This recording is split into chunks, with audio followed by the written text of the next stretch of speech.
ऐसा क्या रीजन है कि सारी दुनिया के लोग मिलके भी इस इशू का कोई सोल्यूशन नहीं निकाल पा रहे हैं? और उससे भी बड़ा क्वेश्चन ये है कि इजराइल के पास ऐसा क्या है कि इतना छोटा सा देश होके भी सारी अरब कंट्रीज को अकेले कैसे हरा दे रहा है? तो ये सारी चीजें हम डिटेल में डिस्कस करेंगे, लेकिन उसके लिए हमें इसकी पूरी कहानी जानना बहुत ही।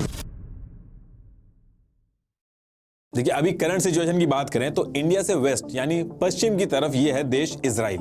ये जितना आप येलो में देख रहे हैं ये इजराइल है, और ये जो ग्रे कलर में वेस्ट बैंक और गाजा स्ट्रिप है ये पैलेस्टीन देश है। इजराइल के अंदर ही पैलेस्टीन है। और ये जो आप स्टार देख रहे हो ये है जेरूसलम। जेरूसलम ही मेन रीजन है जिसकी वजह से क्रिश्चियन, जूस, मुस्लिम में कंफ्लिक्ट हुआ, वो मैं भी आपको आगे बताऊंगा। इन सब चीजों की शुरुआत होती है 1047 बीसी से। उस टाइम पे ये किंगडम ऑफ इजराइल हुआ करता था। यहाँ पे जूस रहते थे और इसको जूस किंग सोलोमन रूल करते थे। किंगडम ऑफ इजराइल की जो कैपिटल थी वो थी जेरूसलम। इसी जेरूसलम में किंग सोलोमन ने जूस का फर्स्ट टेंपल बनवाया था जिसका नाम था टेंपल माउंट, और इस टेंपल में जूस रेगुलर पूजा करते थे। अब इसके बाद 586 बीसी में बेबीलोनियन आते हैं, वो इस फर्स्ट टेंपल को तोड़ देते हैं। उसके बाद पर्शियन आते हैं, वो इस फर्स्ट टेंपल को दोबारा बनवाते हैं, और जब दोबारा बनवाते हैं तो फर्स्ट टेंपल का जो नाम है वो सेकंड टेंपल पड़ जाता है। और उसके बाद रोमन एम्पायर आता है, वो इस सेकंड टेंपल को फिर से तोड़वा देता है और इसकी बस वॉल बचती है। इस टाइम पे कुछ जो जूस होते हैं वो शिफ्ट होकर यूरोप चले जाते हैं क्योंकि उनको मारा जाता है, और जो जूस बच जाते हैं तो उसमें से एक परिवार में जीसस क्राइस्ट पैदा होते हैं। तो जीसस क्राइस्ट एक्चुअल में एक जूस थे। जैसे जैसे रोमन एम्पायर के अंदर जीसस क्राइस्ट बड़े हुए, उन्होंने जूस की कोर टीचिंग से हटके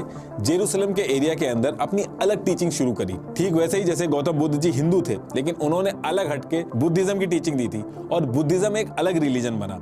उसी तरीके से जीसस ने अलग हटके क्रिश्चियनिटी की शुरुआत की। अब जीसस उस एरिया में जूस की आइडियोलॉजी से अलग टीचिंग देने लगे और बहुत तेजी से फेमस होने लगे। तो जो जूस थे उनको ये चीज बिल्कुल पसंद नहीं आई, और बात इतनी आगे बढ़ गई कि जूस ने जीसस को जेरूसलम में सबके सामने क्रॉस पे लटका के उनको कील ठोक दी गई, और उस वजह से उनकी जान चली गई। और इसकी वजह से जूस के खिलाफ काफी नेगेटिव सेंटिमेंट्स बन गए थे, और आज की डेट तक जूस को इस चीज के लिए ब्लेम किया जाता है।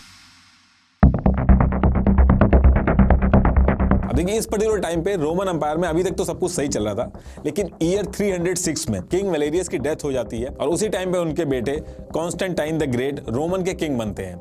इनको क्रिश्चियनिटी बहुत पसंद आ जाती है और ये पहले राजा बनते हैं जो क्रिश्चियनिटी को अडॉप्ट करते हैं।